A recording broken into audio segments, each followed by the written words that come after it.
Hey everyone, welcome to Soldier Critiques, a new series where I analyze video game missions through the eyes of a real soldier. Here, we'll break down each level for its military authenticity, tactics, strategy, and realism. I'll be putting myself right in the boots of the troops in these worlds, using what I have learned from my own military background to see what holds up and what falls apart under fire. First off, Halo Combat Evolved has always been my favorite game and I still play it to this day, so my opinions will be heavily biased because it feels way more grounded than a lot of the other shooters. There was something about its military culture that always felt real to me, stuck under the skin at a young age. For example, take the Battle of Installation 04. When you approach a scattered squad of Marines who are lower ranked than you, they instantly move toward you and give you a situation report, without you asking, without a cutscene, without fanfare.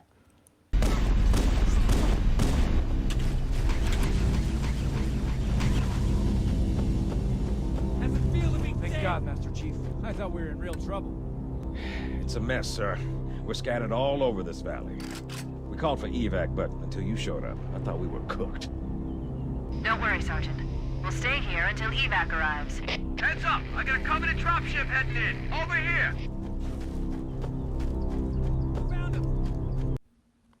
It's a tiny moment. Most players probably run past it, but the first time the squad sergeant steps forward and gives you that situation report straight, concise, and professional, that's accurate.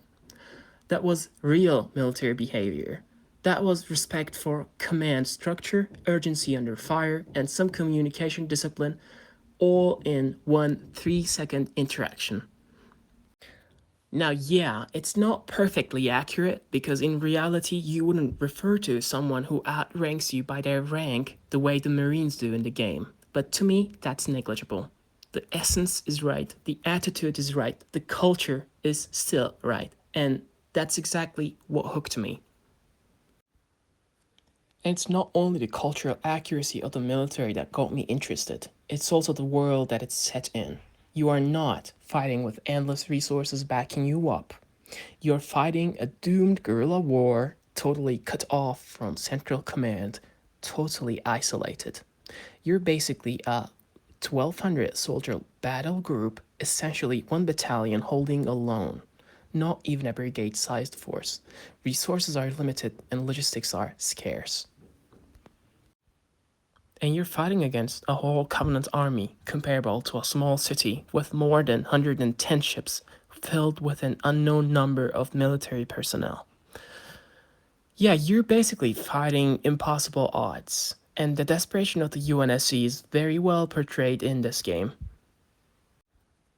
Look at the Marine armor. When you look at it, you just understand. This is not how you would ideally armor your personnel. Their uniforms consist of metallic plates meant to withstand scorching plasma, which burns through skin and flesh. Everything is improvised, rushed, held together with faith and hope. And this is exactly what I love about the first Halo, the desperation of the UNSC and humanity at large. The poor, less than ideal armor tells so much about the budget constraints and the economy of war, even just by looking at a single low-ranking soldier from a bottom-up perspective. It tells us that even in 2550s, even with massive technological advances, desperate times call for desperate measures. That hopelessness is what makes this game stand out. The rest of the series never captured it, not even Reach. In other Halos, your forces are basically badasses who hunt and die in style in cutscenes. In this game, your poorly equipped soldiers die in front of your eyes in gameplay. And it hits you emotionally on a totally different level than cutscene deaths. This is why people try to save their Halo 1 Marines. Meanwhile, they are much reckless about lives of other Marines in rest of the Halos. Because in this game, you are the food, but you aren't going down without a fight. Now that, to me, is peak Halo. The first game is the core, the foundation that the others cannot and will not live up to.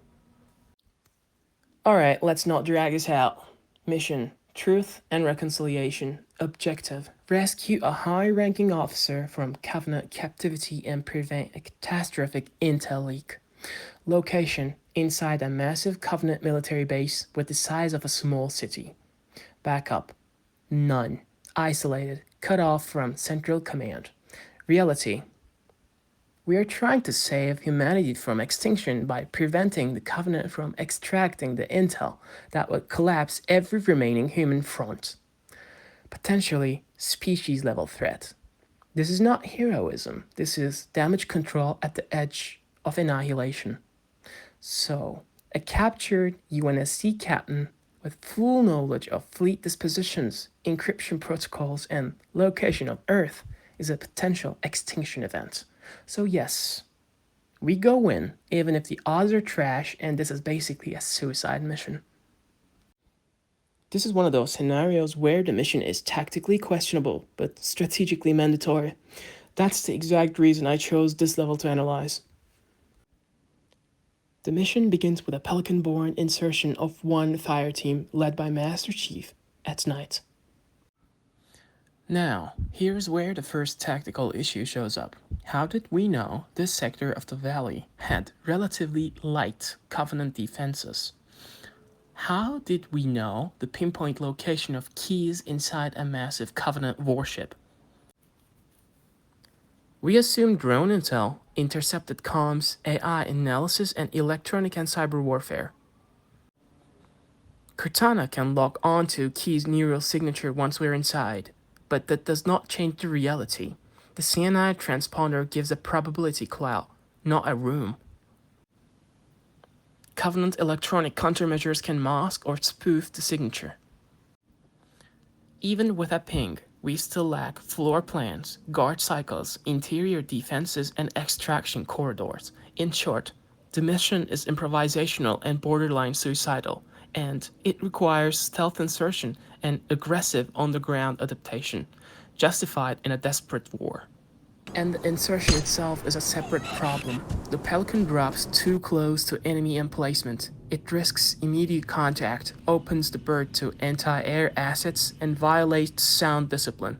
Those engines would echo off the cliffs. Between the ship and the surface. That's our ticket in. Once we get inside the ship, I should be able to lock on to the tracking signal from Captain Key's neural implants. In my headcanon, the drop is done kilometers back and the Marines moving on foot. That's the tactic that makes sense. Chief clears the first sentries and anti-air assets, and only then the rest of the squad moves. That part is tactically sound. Breach Covenant patrol by precision shooting, then move in with infantry. Moving forward, Chief fills the role of a sniper reconnaissance, eliminating stationary plasma turrets with speed and stealth. Small-scale skirmishes resolve, and the squad maintains momentum. Then we reach a logistics basin, the area where Covenant forces are densest. Chief neutralizes turret gunners, then the team clears the staging ground. Again, viable, but here's the tactical elephant in the room. By this point, the entire Covenant garrison should be fully mobilized, yet they aren't. Which leads to the only explanation that makes sense militarily. The Covenant may have intentionally allowed the infiltration to continue, to lure the most advanced human AI ever developed, Cortana, and the only Spartan 2 in active combat theater. This is plausible. This is how you bait the enemy's strategic assets. If your enemy is making a mistake, don't interrupt them. If your attack goes too well, you are walking into an ambush, which is exactly what will happen in the upcoming section. Boarding the ship plays out like a classic containment ambush scenario. Quiet corridors, no contact. What? There's no Covenant here. I think maybe nobody's home. Contact! Lots of contact! No Covenant. You had to open your mouth. Then invisible elites and hunters hit the Marines hard when they're at their most vulnerable, stacked up, waiting, stationary. But what they didn't account for is Master Chief is essentially a Tier 0 operator. He breaks the ambush. He stabilizes the situation, humanity pushes deeper. Once inside the ship, the squad maintains momentum. In an environment where the enemy controls the terrain, remaining static guarantees encirclement. So the team continues pushing through corridors without perfect navigation. A standard infantry principle. Movement is survival when the defender has positional advantage. When the team reaches a sealed door and halts, they improvise. Not by debating options, but by doing. The door's locked, sir. I can't bypass it. We can't get through here. We could use the side passages to find a way around. We'd be sitting ducks in that narrow space. We can hold this position if you can find a way around and open the door from the other side, Chief. That improvisation, open it from the other side, is textbook small unit problem solving under pressure. Crude, risky, and often the only option that keeps you moving. A small element clears the flank route, gains access to the control node, and opens the door from the far side. Progress continues until the squad reaches a logistics bay, effectively the ship's staging and supply hub. If a human force can take and hold this point, temporary control of immediate battle space becomes possible. The squad takes the dock under heavy resistance and severe casualties. Once secured, UNSC air support successfully penetrates the bay and inserts reinforcements. To an outside observer, this seems impossible. A human dropship breaching Covenant hangar defense. The only militarily coherent explanations are stealth Pelican insertion, or Covenant command structure is degraded, delaying entire air response, or Cortana has suppressed or spoofed the ship's internal defensive targeting systems. Given the speed at which she compromises Covenant BattleNet, option 3 is the most plausible. With temporary control of the dock, Covenant locks clearances to more strategic locations of the ship. This is the first instance of a recurring pattern in the mission. Covenant environmental control gets overridden by UNSC electronic and cyber warfare via Cortana. Human electronic warfare capabilities here are disproportionately effective. This aligns with what we see in Jenkins' helmet footage. The UNSC doesn't match the Covenant in scale of technology, but their ability to infiltrate and manipulate systems is unrivaled. This is doctrine level advantage. Right, well, let's get this door open. I'll try, sir. But it looks like these Covenant worked pretty hard to lock it down. Just do it, son. Yes, sir.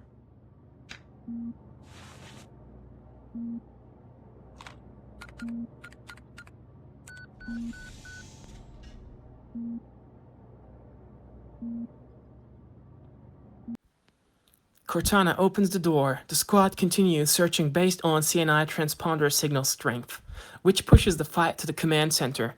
After successfully taking control of the ship's command center, Marines consolidate and hold the sector. This is a good spot, Chief. We can mine the store here while you go after the captain. Good luck, sir. That occupation buys the tactical space Chief needs to follow the CNI transponder. With the command center defended by surviving Marines, Chief and Cortana shift to a followed signal mission. Cortana refines the neural signature, and the engagements in the prison blocks is where the Chief's strategic value shows. Against dispersed garrison units, he is capable of clearing rooms, breaching kill zones, and maintaining tempo.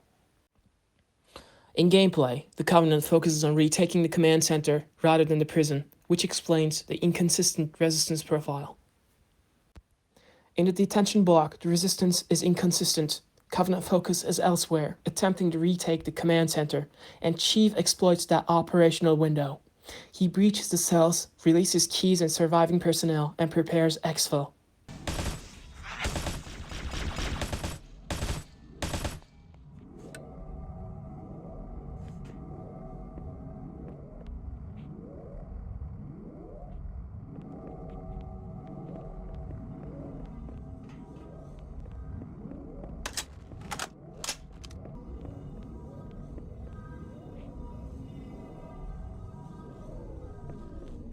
It's him! Coming here was reckless. You two know better than this. Thanks. Marines, lock and load your weapons. Let's be ready to move. Okay, yes, sir.